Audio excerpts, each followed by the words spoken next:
Welcome to the Rethink Leadership Podcast with me, Jeremy Blain, CEO of Performance Works International. This podcast is grounded in business, digital, workforce, and leadership transformation for our times. My aim is to initiate conversations with experts, leaders, professionals who've got a story to tell and who we can all learn from. Please subscribe to my YouTube channel or simply go to performanceworks.global to access all the episodes to date. I'm sure you'll find something of interest.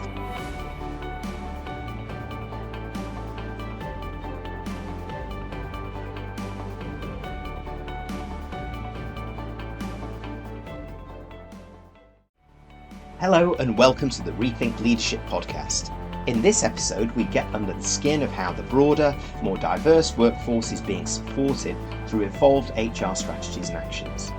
With me to discuss this is a global HR pro of over 20 years, Alexander Matianis, who's partnered with boards and CEOs to craft strategies that accelerate business and talent growth. Alexander is a true student of business and human capital management, holding an MSc in Human Resources Management and Development, an MBA in Finance, and a Bachelor of Marketing. He's also a Fellow of the Chartered Institute of Personnel and Development and currently the Global HRD for International SOS Medical Services business line.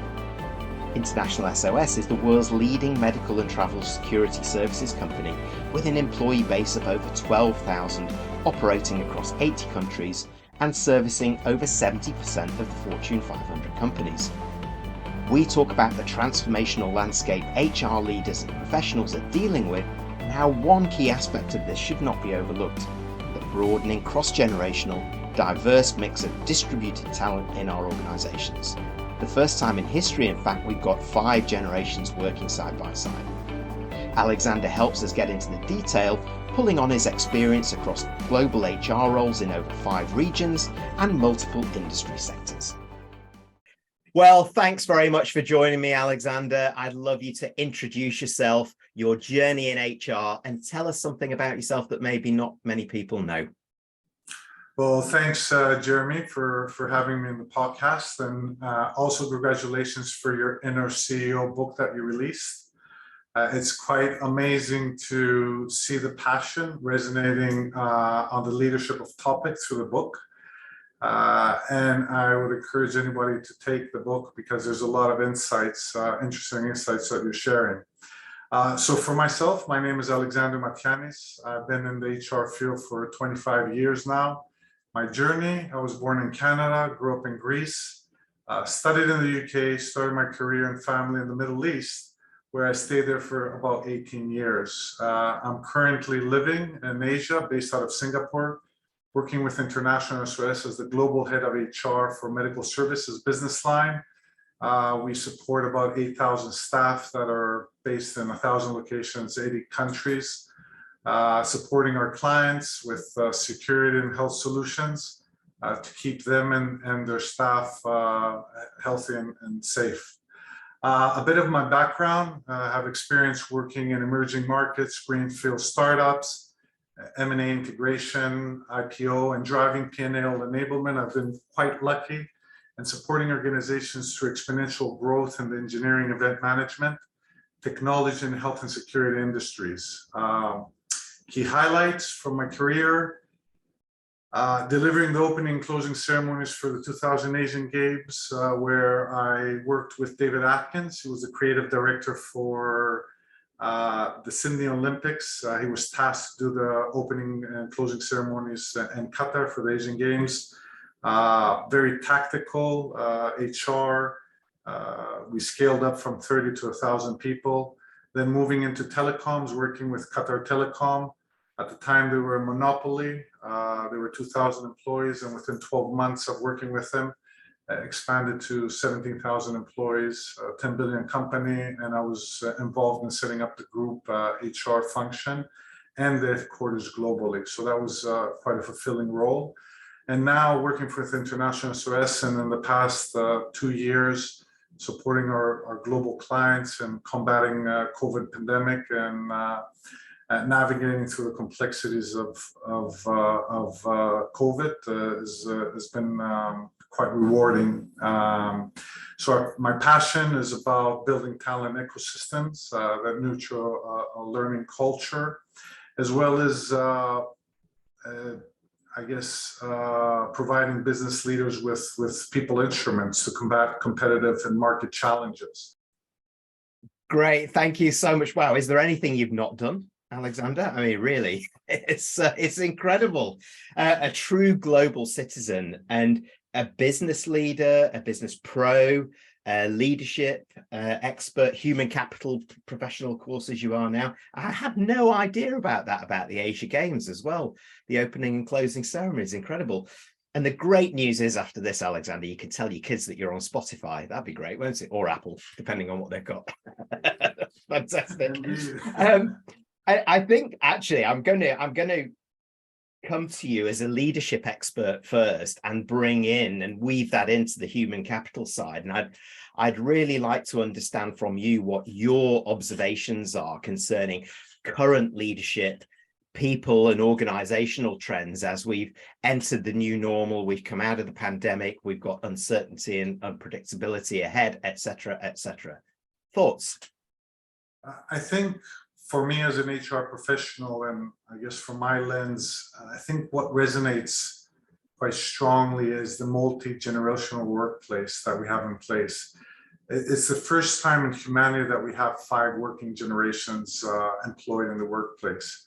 We have the baby boomers that are self-taught leaders coming out from the Second World War, where they might have lost their families. They came in and established themselves in the market, but also the Generation X, where they experienced a glass ceiling because the baby boomers dominated the leadership arena. But also, I think what is very clear, at least from my perspective, is that the next generation has a very consultative leadership style, which can assist in bridging the gaps between the baby boomers and the millenniums and the Ys and the Zs. And when we look at the millenniums, the Ys and the Zs, there's access to, they've had access to unlimited just-in-time information, easier access to goods and services, and travel when compared to the other generations. The also quite interesting is the interest versus status-based working motivators. When we look at baby booms and next generation, they are status-driven, more influenced by traditional management structures, and they're more culturally rooted. They have a more culturally rooted entity, where the Ys and the Zs are driven and inspired by interest and purpose. So if we were to do a bit of an experiment where we take 1,000 baby boom and next generation, from 20 countries, say 50 people from each country, all of them speaking quite well English, and we randomly put them in an open space and see how they interact, what we most probably will see is they will start clustering based on ethnic and cultural background. But if we do the same for the millenniums, the Ys and the Zs, what we probably see is that they will cluster around interest based on music, games, fashion. And that also resonates in organizations. So as HR professionals, we need to really pay attention to that and make sure that what we provide from HR solutions cater to different generational differences that exist. From a milestone, also from a milestone versus on-the-fly recognition, where baby booms and X have this embedded notion that you must work long and hard to achieve, assess performance over time, reward based on key milestones, whereas the millenniums, the Ys and the Zs are driven more and motivated by instant gratification and reward. And if I take an example of myself when I was growing up,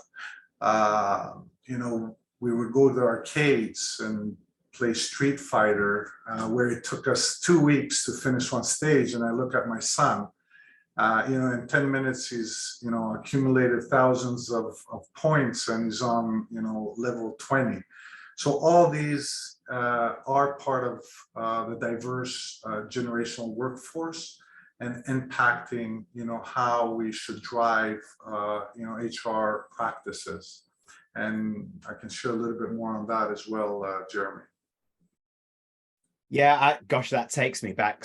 Street Fighter in the arcades. Wow, that really does. Gosh, I remember that too. You're so right, actually, to pull out that multi-generational piece, because it's at one level actually a very key leadership imperative for leaders to be aware of, as much as it is in the purview of the human capital professionals, as it was. And particularly with the needs, you're right, this instant gratification of the Ys, the Zs, they're looking for fulfillment, perhaps over career, short-term fulfillment, and then who knows what they'll do. We don't know. Where, yeah, I think the rest of us still locked in that traditional mentality. I think it's well said around that. And I'd like to stay with that, therefore, and go deeper into it, because you clearly got some great insights around this. So if we take that cross-generational workforce mix and we consider, what do you think an ideal world look like considering that? And when you add in the new working models that we've got, the way we need to lead, engage, manage, mobilize our people, how we perhaps differently recognize and reward our workforce for the years ahead. I think what we need to do is have an open dialogue about it and recognize the differences. And it's about leveraging generational dynamics so we can build that future leadership capability. When we look, as the baby boomers are exiting the workplace, that will create a leadership knowledge-based vacuum. I think the X generation can bridge that vacuum with their consultative approach, where they start supporting the millenniums, the Ys and the Zs, as they're entering the leadership arena. And through mentoring and coaching, build that capability, support them to build that capability, and make sure that, we're setting them up for success. So these are some approaches. I think that, it is having that active dialogue and seeing how best we position, HR practices to enhance and deliver on the generational demands in the workplace. Yeah, you describe actually a lot of what the growth mindset's around there, this coaching culture, mentoring, being supportive, open communications across all the levels, open dialogues that need to happen. Do you have any examples that you can give us in terms of those organizations, even not necessarily the one that you're in right now, even, or that one, those making progress, versus those perhaps sticking with what they've always done and what they're comfortable with? I think performance management is a good example where acknowledging the differences within the organization and how performance is viewed, following the more milestone approach, and opening that to the organization. I think it's when you look at, for example, call centers, where you have a younger generation coming in and allowing that instant gratification on the fly, and making sure that we, building that infrastructure to support that approach and performance. So I think a more organic approach, and allowing a customized solutions that it's not a blanket approach, but more a targeted approach. And again, also as we view workplace as organic rather than flexible, as we're coming out of the pandemic, we hear a lot about, the flexible, the hybrid. I think it's becoming, I think we need to step back and look at it as being organic, which is multidimensional, and there's an inclusive approach When we look at it from a flexible, it's more of an extension. It becomes more of a policy. Whereas we accept that, we look at the workplace as organic, and we accept what makes sense for a given period of time, adjust policy approach, and provide all the support we need from all people practices to foster that organic approach to organization. Yeah, I love what you're saying there around performance management, and that almost that movement to a more organic performance support in a way, and rethinking what that actually means.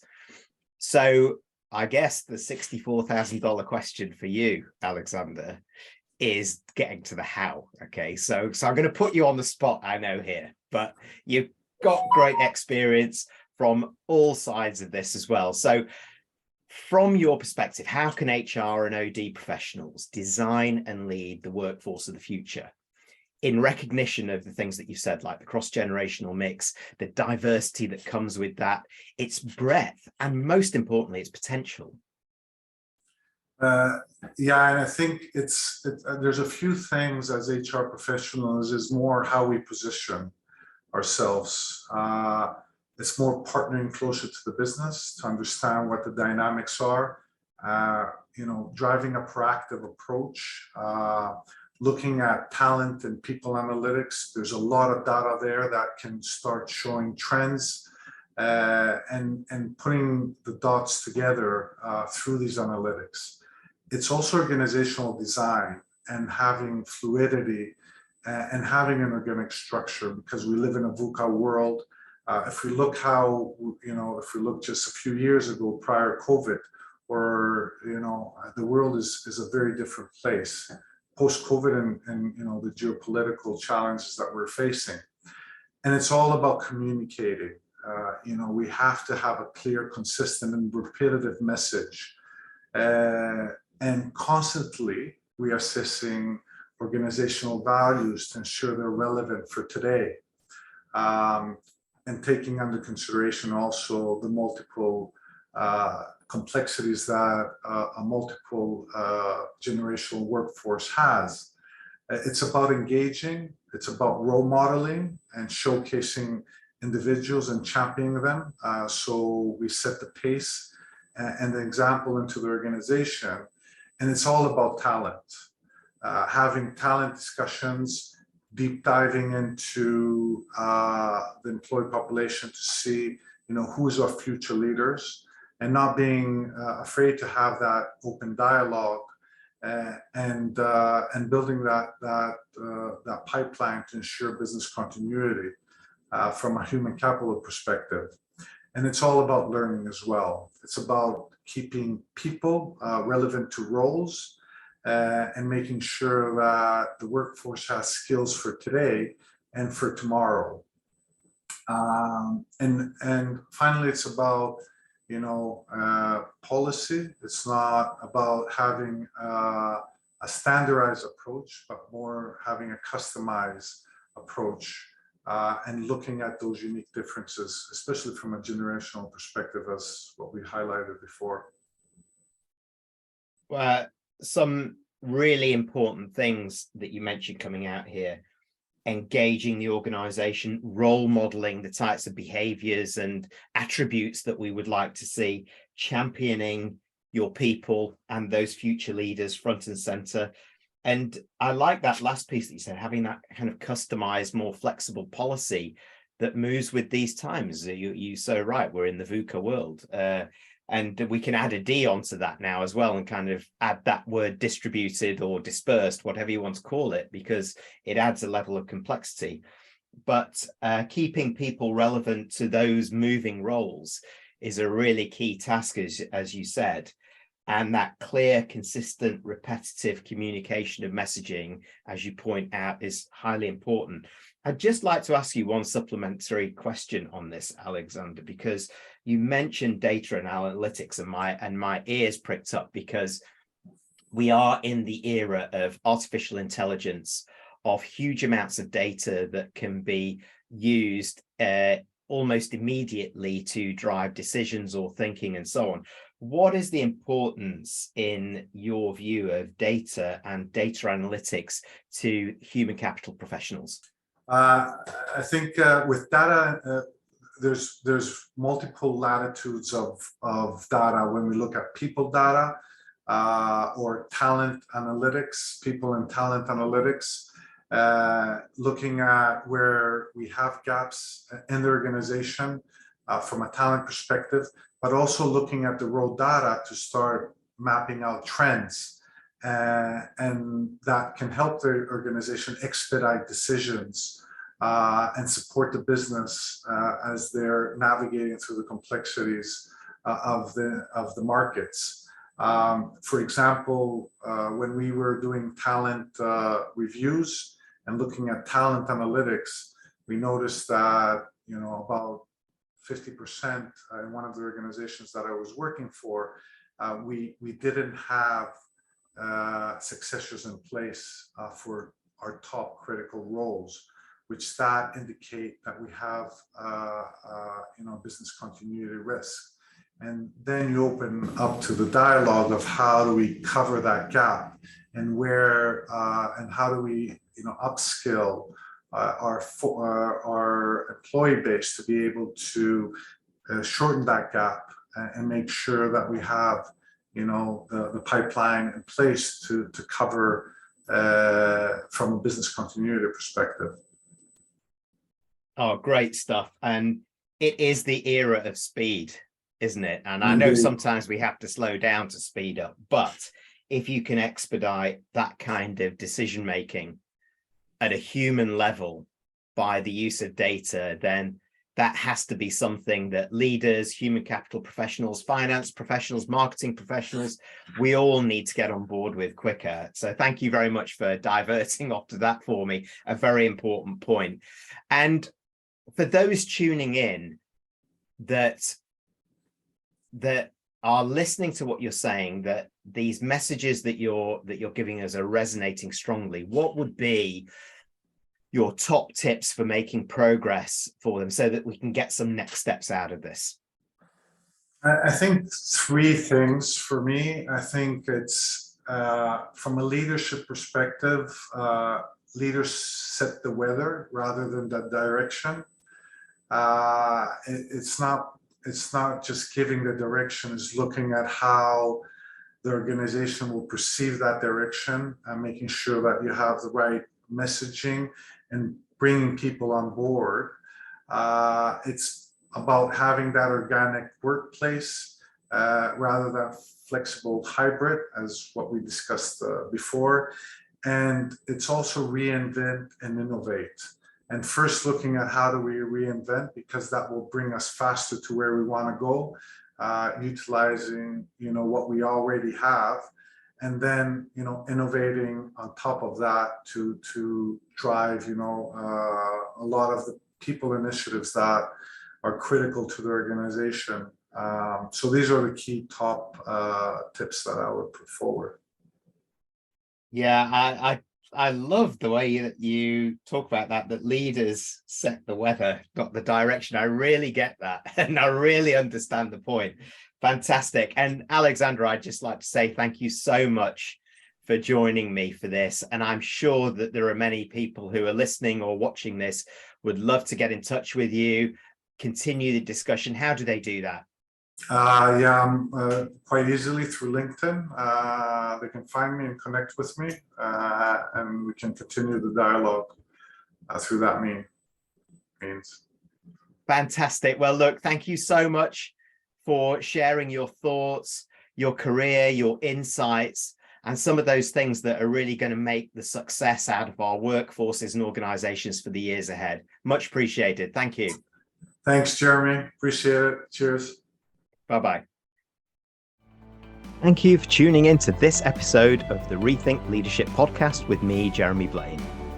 Please subscribe to my YouTube channel or simply go to performanceworks.global to access all the episodes to date.